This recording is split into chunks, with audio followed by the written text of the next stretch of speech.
আজকের রেসিপি হলো কাতলা ভাপা। কাতলা ভাপার জন্য আমি কাতলা মাছ নিয়ে নিয়েছি, পরিষ্কার করে ধুয়ে নিয়েছি।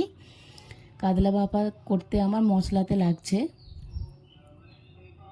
5টা শুকনো লঙ্কা নিয়ে নিয়েছি, 1 টুকরো আদা কুচিয়ে রেখেছি, 1 টেবিল চামচের মতো জিরে নিয়ে নিয়েছি, আর 3টে কাঁচা লঙ্কা নিয়েছি। আমি সবগুলো মশলা করে নেব। মাছের ওপরে দিয়ে দেব নুন, হলুদ, বেটে রাখা মশলা দিয়ে আমি মাছের সঙ্গে মশলাটা ভালো করে মিশিয়ে নেব।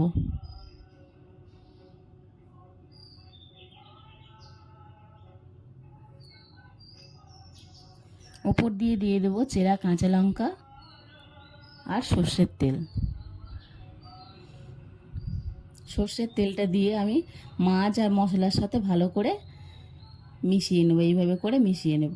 সুন্দর একটা রেসিপি, আপনারা পুরো ভিডিওটা দেখুন। গরম ভাতে এইরকম একটা রেসিপি খুবই ভালো লাগে, আপনারা একবার হলেও বাড়িতে ট্রাই করুন।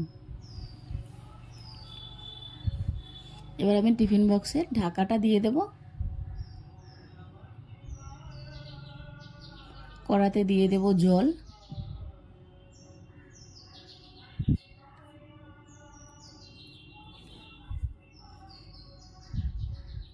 জলের ওপর আমি এরকম একটা স্ট্যান্ড বসিয়ে দেবো। আপনাদের বাড়িতে স্ট্যান্ড না থাকলে জলের ওপর টিফিন বক্স বসিয়ে তার উপর ভারী কিছু চাপিয়ে দেবেন।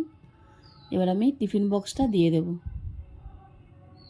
দিয়ে আমি এটাকে 20 থেকে 25 মিনিটের মতো ভাপিয়ে নেব।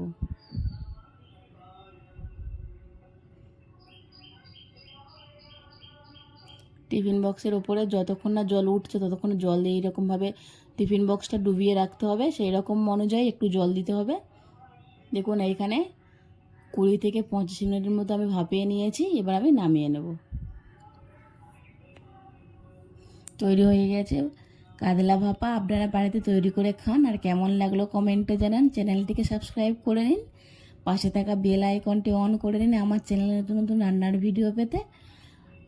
আর এইভাবে আপনারাও বাড়িতে তৈরি করে খান। খুবই সুন্দর একটা রেসিপি।